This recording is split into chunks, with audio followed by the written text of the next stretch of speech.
Hello everyone and welcome to this regular COVID-19 press briefing. Today is Monday, June 8th. We will have our regular guests today, Dr. Tedros, WHO Director General, Dr. Mike Ryan and Dr. Maria Van Kerkhove.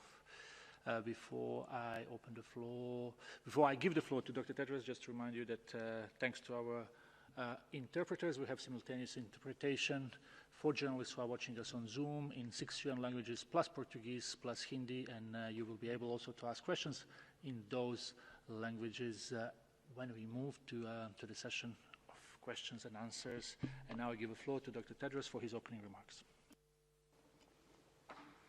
Thank you, Tariq. Good morning, good afternoon, and good evening. Yesterday marked World Food Safety Day. Food safety is everyone's business every day. In times of crisis, it's more important than ever. We want to thank those who have continued to ensure that people can access safe food throughout the COVID-19 pandemic. WHO is proud to work with the Food and Agriculture Organization of the United Nations in ensuring all people have access to safe, nutritious food for healthy living. Almost 7 million cases of COVID-19 have now been reported to WHO, and almost 400,000 deaths. Although the situation in Europe is improving, globally it's worsening. More than 100,000 cases have been reported on 9 of the past 10 days. Yesterday, more than 136 cases were reported, the most in a single day so far. Almost 75% of yesterday's cases come from 10 countries, mostly in the Americas and South Asia. Most countries in the African region are still experiencing an increase in the number of COVID-19 cases, with some reporting cases in new geographic areas, although most countries in the region have less than 1,000 cases. We also see increasing numbers of cases in parts of Eastern Europe and Central Asia. At the same time, we're encouraged that several countries around the world are seeing positive signs. In these countries, the biggest threat now is complacency. Results from studies to see how much of the population has been exposed to the virus show that most people globally are still susceptible to infection. We continue to urge active surveillance to ensure the virus does not rebound, especially as mass gatherings of all kinds are starting to resume in some countries. WHO fully supports equality and the global movement against racism. We reject discrimination of all kinds. We encourage all those protesting around the world to do so safely. As much as possible, keep at least 1 meter from others. Clean your hands, cover your cough, and wear a mask if you attend a protest. We remind all people to stay home if you're sick and contact a healthcare provider. We also encourage countries to strengthen the fundamental public health measures that remain the basis of the response: find, isolate, test, and care for every case, and trace and quarantine every contact. Contact tracing remains an essential element of the response. In some countries, there is already a strong network of health workers for polio who are now being deployed for COVID-19.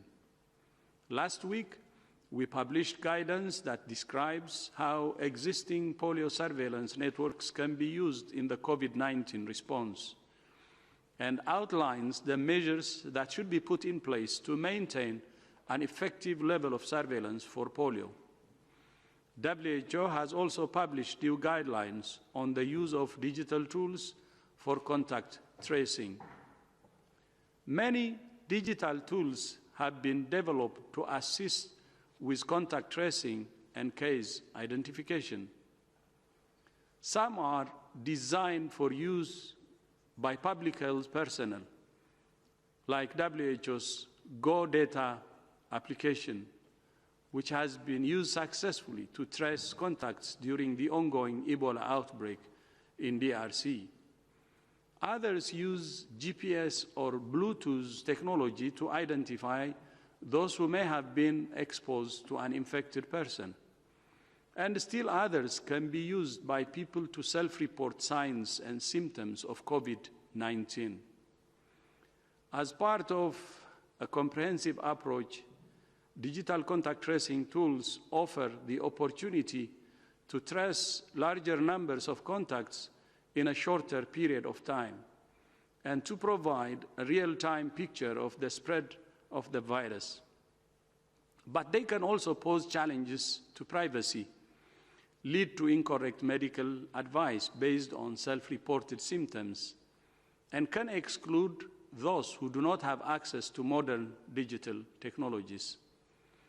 More evidence is needed about the effectiveness of these tools for contact tracing. We encourage countries to gather this evidence as they roll out these tools and to contribute that evidence to the global knowledge base. We also emphasize that digital tools do not replace the human capacity needed to do contact tracing. Starting tomorrow, WHO is convening an online consultation on contact tracing for COVID-19 to share technical and operational experience on contact tracing, including innovations in digital technology. As part of our commitment to coordinating the global response, WHO is also running the COVID-19 Partners Platform, an online tool that enables countries to match needs with resources.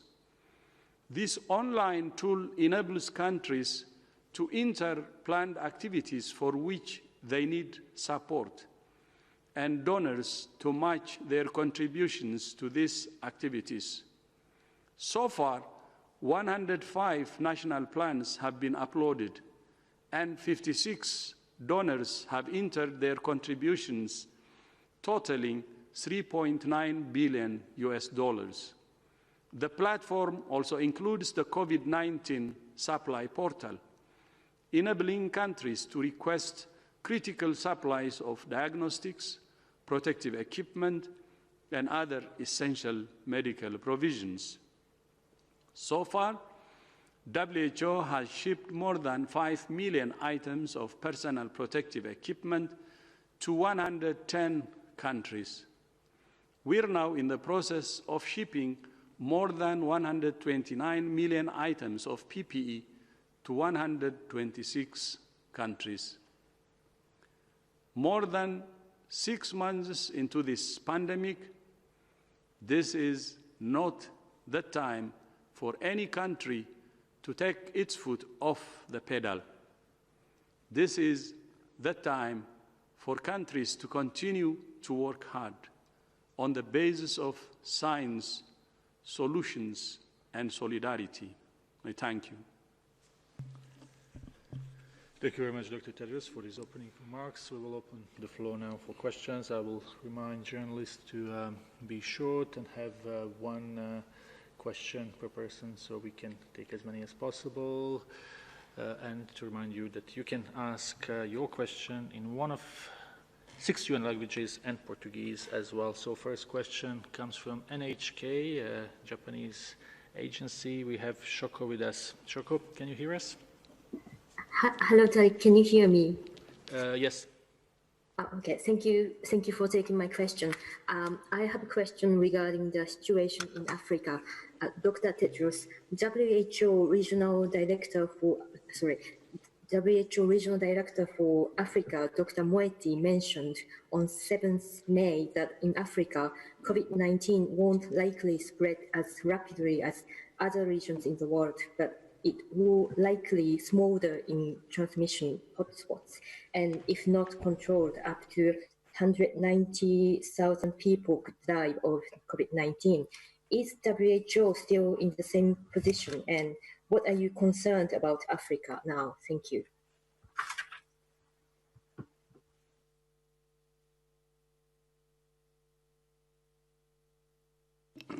Okay, I can begin, and Dr. Tedros may wish to comment after.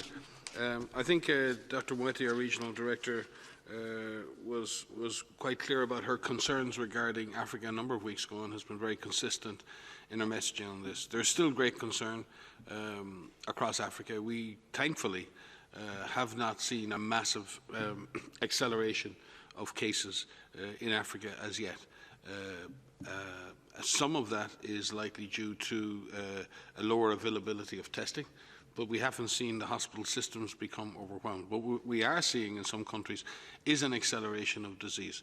And again, we're seeing a similar acceleration in parts of South Asia, and we're seeing acceleration of disease now in Central and South America. So I think we need to be very realistic here. We're thankful for the time that the disease is not exponentially rising, because it gives a window of opportunity for preparation and to do more to prepare systems. But that is not to say that the disease cannot explode and that it cannot rise significantly in Africa and cause significant destruction and death.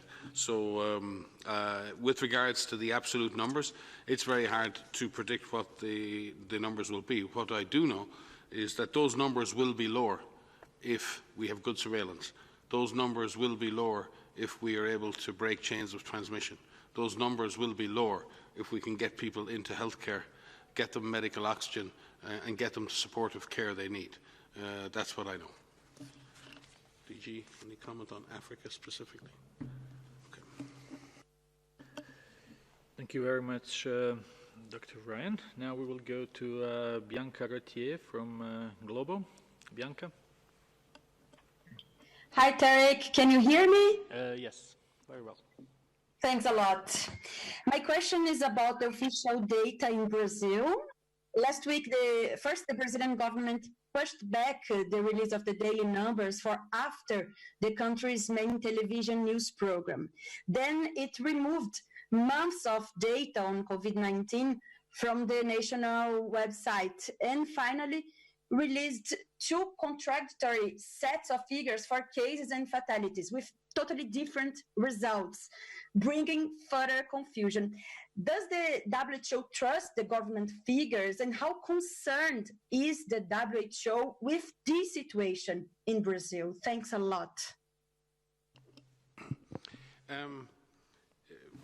Our understanding is that the government in Brazil will continue to report the important figures, the daily incidents and the daily death figures, and report that in a disaggregated manner.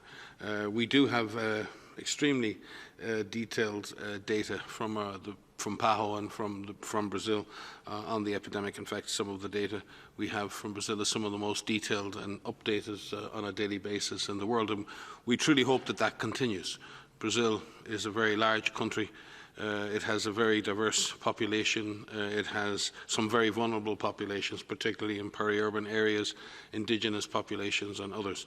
And therefore, Brazil deserves our full support, and we will continue to support Brazil and the people of Brazil in their fight against COVID. It is, though, at the same time, very important that the messages around transparency and sharing of information are consistent, and that we're able to rely on our partners in Brazil to provide that information to us, but more importantly, to people, to citizens. They need to understand what's happening, they need to understand where the virus is, they need to know how to manage the risks to them, and therefore we hope and we trust that any confusions that may exist at the moment can be resolved, and that the government of Brazil and the states in Brazil can continue to communicate in a consistent and transparent way with their own citizens in order to bring this epidemic to an end as soon as possible. We will, as I said, continue with our colleagues in PAHO to support the people of Brazil and the government of Brazil to control this disease as quickly as possible. Next question comes from The Hill. We have Raid Wilson online. Raid? Hi, Tarek, can you hear me? Yes, go ahead. Great, thanks. Does WHO continue to work with CDC, NIH, and other American institutions? Have there been any areas of cooperation or collaborative programs that have ended in recent weeks? So thanks for that question. Absolutely. We work with U.S. colleagues at US CDC, at NIH, and a number of academic institutions across the whole country in a variety of networks and different types of platforms since the beginning of this pandemic, and that will continue. We have active engagement through all of our global expert networks, which are clinicians and laboratorians and IPC specialists, risk communicators, et cetera. And so we will continue to do that as the pandemic continues. Yeah, and may I add that it's not just in the area of COVID-19. We're already engaged very deeply and working very closely with colleagues and institutions in the US in the fight against a renewed outbreak of Ebola in DR Congo, a new emergence of a new virus as such from the forest. So managing the animal-human interface and watching out for these new diseases and responding to them in a rapid way is extremely important. And we rely heavily on our colleagues and institutions in the US like CDC, like NIH, and like the hundreds of collaborating centers that this organization has across the United States for that scientific collaboration and that scientific innovation. And we will continue to do that until we are otherwise instructed or informed. We will go now to Guatemala. We have Grecia online from Diario La Hora. Grecia. Muchas gracias. ¿Cuál es la situación de Guatemala? ¿Y prevén que ya se llegó al pico de contagios, o por lo menos en Centroamérica?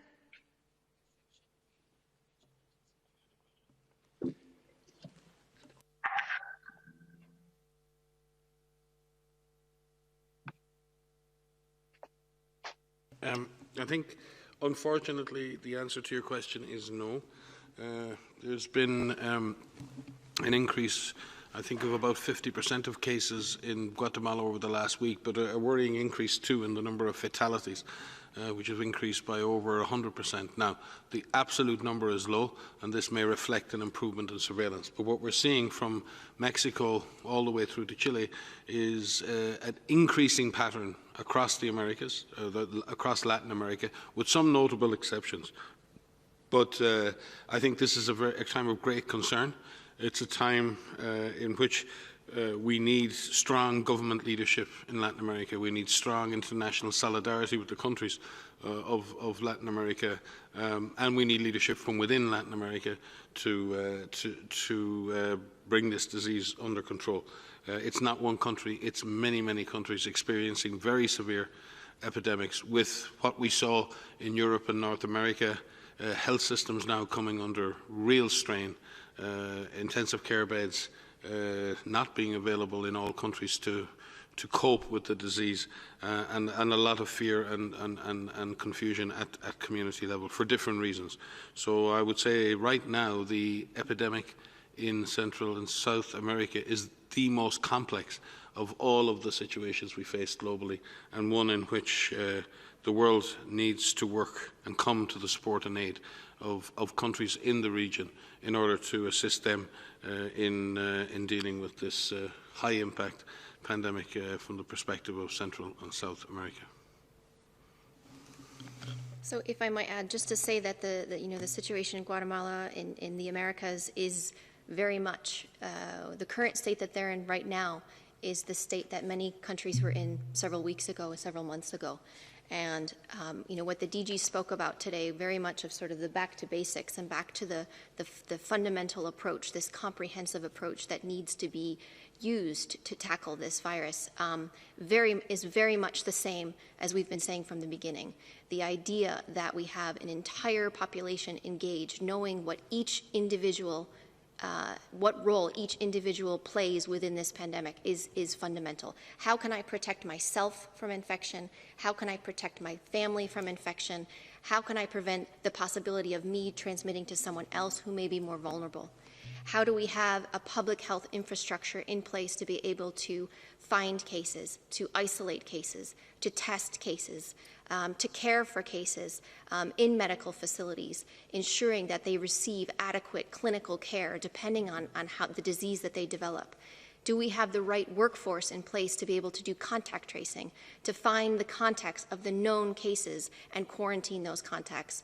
Do we have the right testing strategy? Do we have enough tests in place and enough labs to carry out those tests? Do we have this all-of-government approach, bringing in all different sectors, not just the health sector, so that we can maintain essential health services, but also try to keep other systems going? And so that comprehensive approach of what Latin America, Central America, the Americas need to focus on is very much what all countries need to focus on. And we need to remind ourselves that these interventions work. Not one intervention alone, but the combination of these interventions work. And so staying focused on that, providing the support that we can through our regional office, having the solidarity and support and getting supplies to where those are needed is really what we need to be focused on. And Ty, could I just add, because I think it's important from the perspective of Latin America, that countries in Central and South America have a hugely proud history of dealing with infectious diseases. It was this continent or subcontinent that first eradicated polio, all 3 strains. It was this continent that actually eliminated measles and offered an opportunity for global measles elimination, which we're unfortunately squandering at the moment. It was this region that dealt most effectively with the huge cholera outbreaks we had during this current pandemic of cholera, and we're still in, technically, a cholera pandemic, for those of you who aren't aware of that. So I think there are tremendous capacities in infectious disease control in Latin America and Central and South America. There's tremendous level of disaster preparedness in many countries because of the prone nature for high impact weather events and many other natural disasters. And Central and South America have a proud history of disaster risk management, disaster preparedness, disaster response. And we need and really look to the leadership in Central and South America to leverage the undoubted scientific and public health expertise, the undoubted community levels of community power and engagement, and the energy and the innovation that's present at community level. What we hope we see is the governments of Central and South America working together to fight this disease and demonstrating to the world once again the capacity that these countries have, both in science, in public health, in disaster risk management, and their capacity to work both individually and together in a coherent way to stop infectious diseases. So Central and South America have done this effectively in the past, and I have no doubt if the right approaches are taken in a well-coordinated fashion, that Latin America has the capacity to do that again. Now we will go to China Daily. We have Chen Yuanhua online. Hello, can you hear me? Yes, very well. Dr. Tedros, I mean, the Chinese government yesterday issued a white paper on fighting COVID-19, detailing all its efforts, fighting the coronavirus. I'm wondering if WHO has any comment on this. Thank you.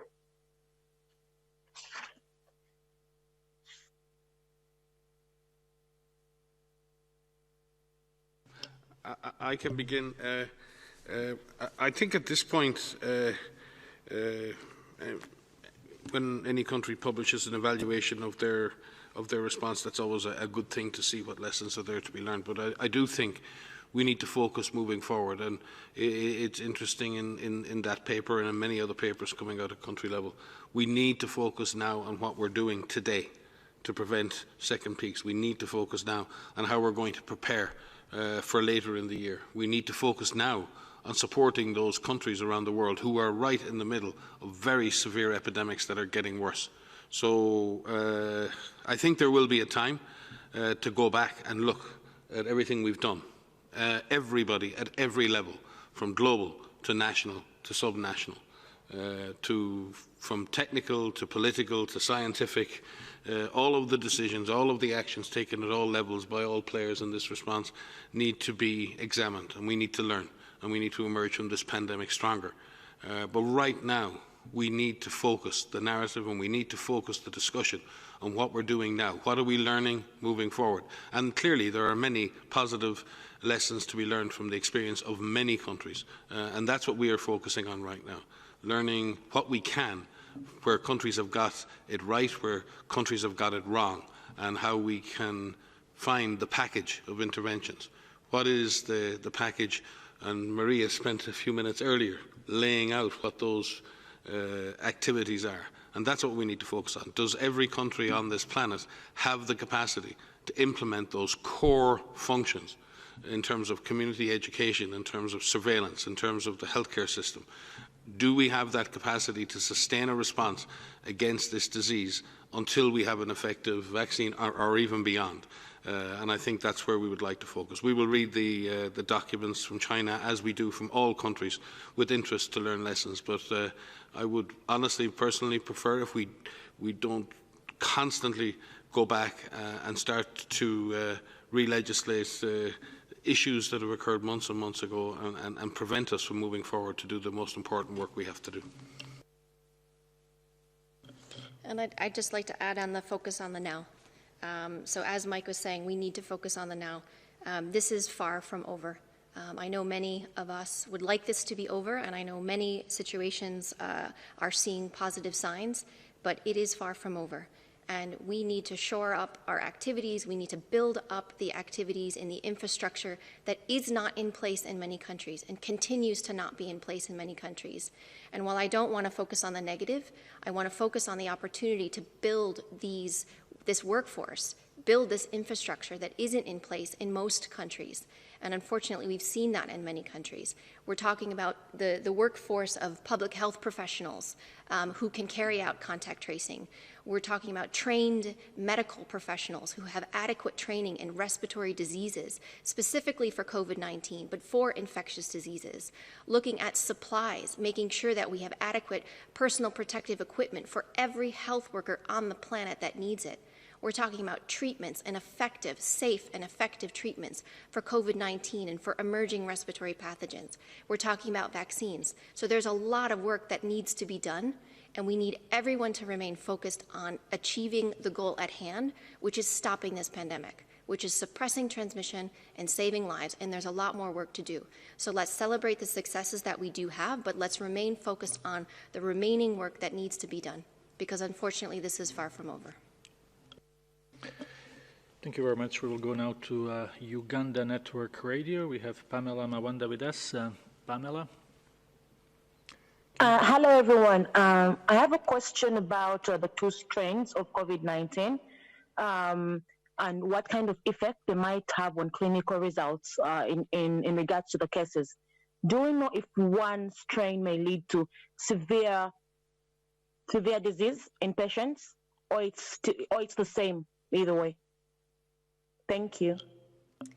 So thank you for the question. So this is a question about the viruses that are circulating globally, the SARS-CoV-2 virus, which is the virus that causes COVID-19 disease. So there are more than 40,000 full genome sequences that are uploaded to publicly available websites. And there are a large number of scientists and virologists and professionals who are looking at the sequences themselves. There are different groupings of those viruses. You mentioned two strains, but there are several different groupings. There are some subtle changes, some that are expected in an RNA virus, but none of these changes result in differences in the way that the virus transmits or in the way that in the type of disease that the virus causes or the severity that the virus causes. We have a global lab network where we're discussing this with them. This is an area of active research and active discussion. And we're constantly looking at the viruses that are publicly available and the different segments of that. There are a number of different types of studies that need to be done in labs to look at how each of these viruses will behave. But so far, among all of the viruses that are available, there are no differences in the way that this virus transmits or in the disease that this virus causes. Thank you for this answer, and thank you, Pamela, for calling. We will now go to a Business Insider. We have Hilary Brooke with us. Hilary? Hi, can you hear me? Yes. Yes, Hilary. Great. Yeah, I just had a quick question in regards to your new guidance about homemade face masks. I wanted to ask about face shields. Do you think there's a role for those to play in this pandemic for the general public? And do you think people could use those instead of homemade masks? So thanks for that question. That is something that our Infection Prevention and Control Network is discussing. So with the recent guidance that we put out, as you know, we put out guidance on a fabric mask and the layers and the materials that can be used to build and to make an effective mask. What's important about the mask is not only the materials that are used, but also the way that it actually covers your face in terms of providing that barrier over your nose and your mouth. There is a role for face shields if masks are not available, but that is something that needs to be discussed on where and when that can best be used. But I should remind you that masks alone will not protect you. Face shields alone will not protect you from infection. It's really important that all of the measures, including physical distancing, we know that physical distancing works of at least 1 meter. That is really paramount. It is really important that that is maintained. That hand hygiene, washing your hands with soap and water or an alcohol-based rub, practicing respiratory etiquette, sneezing into your elbow, all of these must remain in place.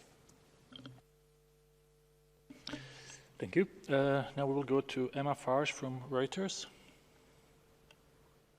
Hello, Emma. Yes, good afternoon. It's a question about asymptomatic transmission, if I may. I know that the WHO has previously said that there's no documented cases of this. We had a story out of Singapore today saying that at least half of the new cases they're seeing have no symptoms. And I'm wondering if it's possible that this has a bigger role than the WHO initially thought in propagating the pandemic, and what the policy implications of that might be. Thank you. So I can start, and perhaps Mike would like to supplement. So there's a couple of things in the question that you just asked. One is the number of cases that are reported, that are being reported as asymptomatic.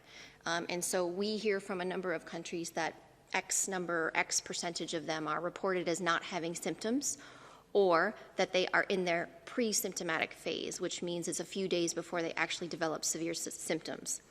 In a number of countries, when we go back and we discuss with them, one, how are these asymptomatic cases being identified? Many of them are being identified through contact tracing, and so which is what we would want to see, in that you have a known case, you find your contacts, they're already in quarantine, hopefully, and some of them are tested, and then you pick up people who may have asymptomatic or no symptoms or even mild symptoms. The other thing we're finding is that when we actually go back and say how many of them were truly asymptomatic, we find out that many have really mild disease, very mild disease. They're not quote unquote COVID symptoms, meaning they may not have developed fever yet, they may not have had a significant cough, or they may not have shortness of breath, but some may have mild disease. Having said that, we do know that there can be people that are truly asymptomatic and PCR positive. The second part of your question is what proportion of asymptomatic individuals actually transmit. So the way that we look at that is we look at these individuals need to be followed carefully over the course of when they're detected and looking at secondary transmission. We have a number of reports from countries who are doing very detailed contact tracing. They're following asymptomatic cases, they're following contacts, and they're not finding secondary transmission onward. It's very rare. And that much of that is not published in the literature. From the papers that are published, there's one that came out from Singapore, looking at a long-term care facility. There are some household transmission studies where you follow individuals over time and you look at the proportion of those that transmit onwards. We are constantly looking at this data, and we're trying to get more information from countries to truly answer this question. It still appears to be rare that an asymptomatic individual actually transmits onward. What we really want to be focused on is following the symptomatic cases.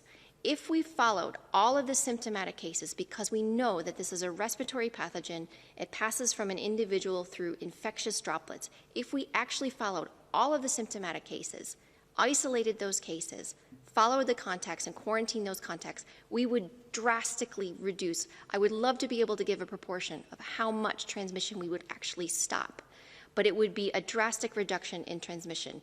If we could focus on that, I think we would do very, very well in terms of suppressing transmission. But from the data we have, it still seems to be rare that an asymptomatic person actually transmits onward to a secondary individual. Thank you very much. Now we will go to Siddhant Mamtani from India TV. Hello, Siddhant. Yeah, can you hear me? Yes, very well. Thank you. So my question basically relates to the community transmission as a term itself. The WHO's coronavirus situation report 137 that was issued on June 6 still has India in the cluster of cases category, despite 250,000 cases and 7,000 deaths. And almost all the countries which has near about the same number of cases are in community transmission. So would you like to shine some light on this particular fact that, you know, India is still in the cluster of cases and still has this high number of cases? Thank you. No, I will. I'll certainly look into that. I mean, India is one of the most populous countries in the world, so when you look at the distribution of cases across a vast nation, then the actual attack rates per 100,000 population may be much lower, whereas the same number of cases in a much smaller country may represent a much higher attack rate. But I will have to take a look at those attack rates by state and by at a lower level. To be honest with you, I'm not 100% sure how India is specifically categorized at sub-national level, because I believe India is sub-categorizing its transmission dynamics at sub-national level as well, and I would need to take a look and see how that has been done. I don't have that data here with me. I apologize. Only one thing to add. I can't answer the specific question you asked, but the question about classifying where a country is within transmission can be done at a national level, but what's more important is it's done at the lowest administrative level as you can get, because that's what will help you target your interventions to what is needed where. It's not about which interventions, it's about the intensity of interventions that need to be focused on depending on that level of transmission. What we do know is in most countries, and in all countries, the virus doesn't behave the same way across the whole country. It's not the same. You may have hot spots, and in many countries we're seeing these super spreading events, these increased or amplified transmission in specific settings, whether it's long-term facilities or whether it's expatriate dorms or whether it's churches. We need to make sure that what we understand about transmission is evaluated at the lowest level possible, because that will really help you be agile in the response that's necessary to break those chains of transmission. Thank you very much. We have time for one or two more questions. Let's go to Kai Kupferschmidt from Science. Kai? Thanks, Tariq.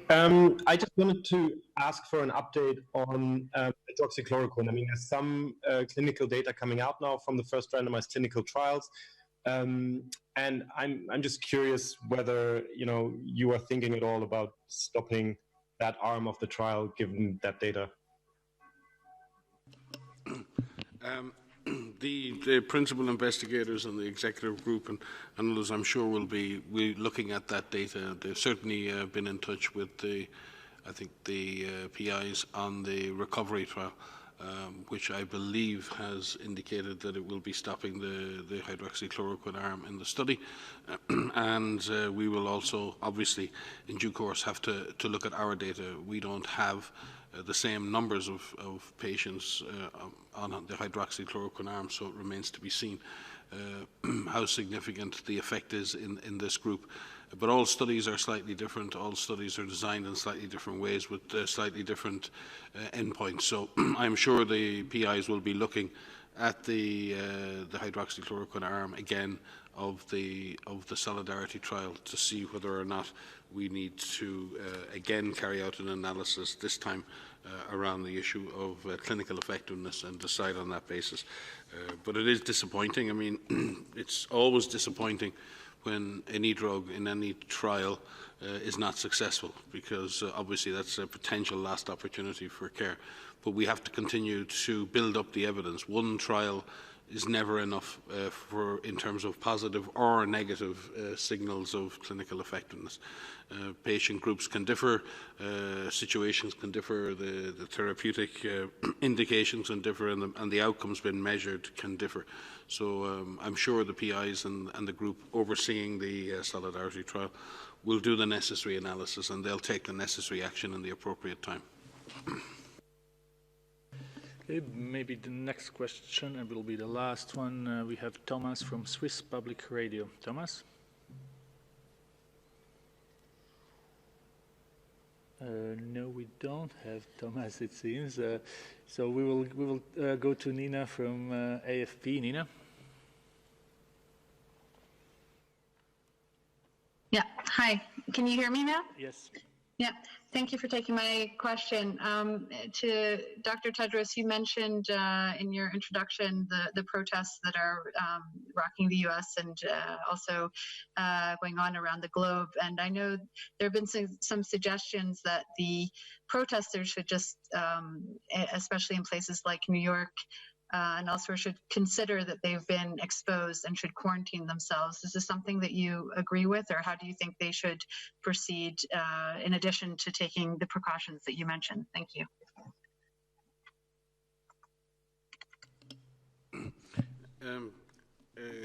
It's difficult to speculate on individual situations in individual countries, but the normal definition of a contact is someone who's been in prolonged close contact with a confirmed case of disease.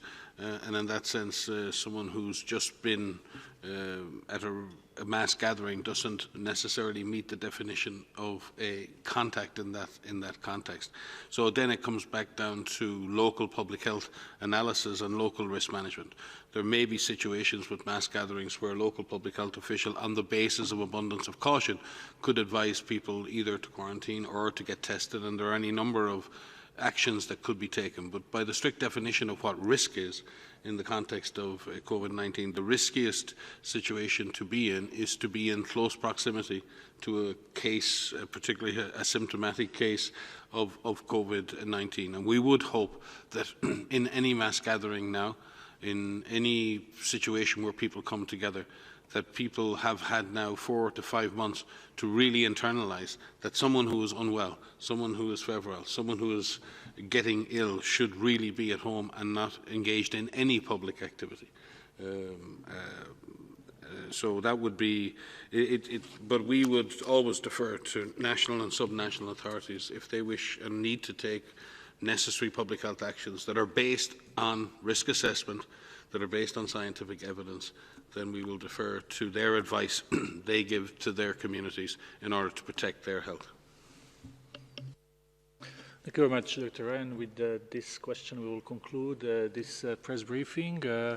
Audio file will be sent to you, as always, in a coming hour or two, and the transcript will be available tomorrow. We will keep sending you news from WHO, regional and country offices from around the world. Wish everyone a very nice rest of the day or the evening. Yeah, thank you, Tariq, and thank you all for joining, and see you on Wednesday. Have a good evening.